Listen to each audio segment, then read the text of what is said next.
government said it is committed to implement the provisions of the agreement reached with the Association of Long-Distance Truck Drivers of East Africa Community.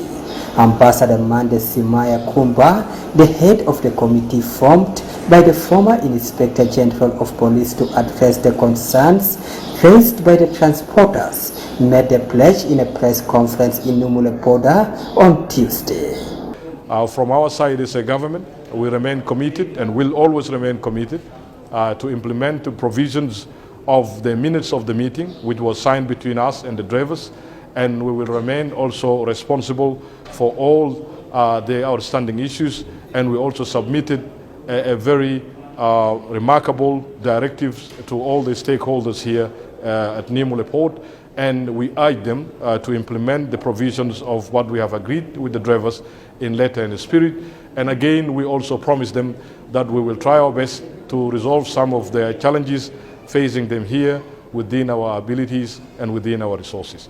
In a related development, the committee has directed organized forces at Nimule border to implement the formal agreement established with the long-distance truck drivers. During the briefing, Simon Akwaideng, the Commissioner General of the South Sudan Revenue Authority, emphasized on the implementation of the provisions to address recent disputes and enhance cooperation between transporters and government authorities. Anything unlawful by any security organ, be it CID, national security, all those, Jesh, MI, is all cancelled. The automatic way bridge, movement, payment is suspended until the matter is resolved with the line ministries and South Sudan Revenue Authority. 20,000 SSP being charged by Juba Bridge.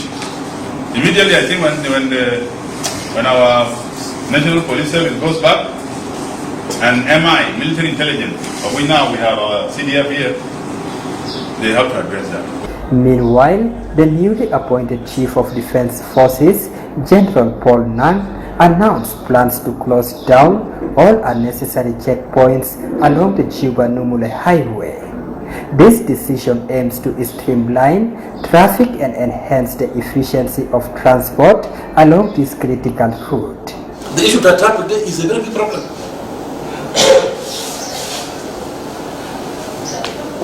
I need the logic.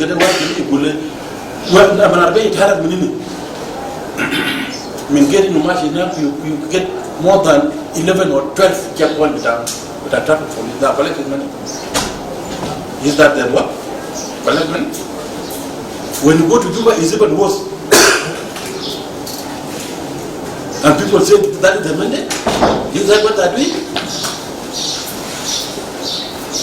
That thing will not go that way. I'm telling you, we will not allow that thing to go that way. So I'm telling you, Juba is closed down. A road junction is going to be closed down. What are you verifying in a road junction?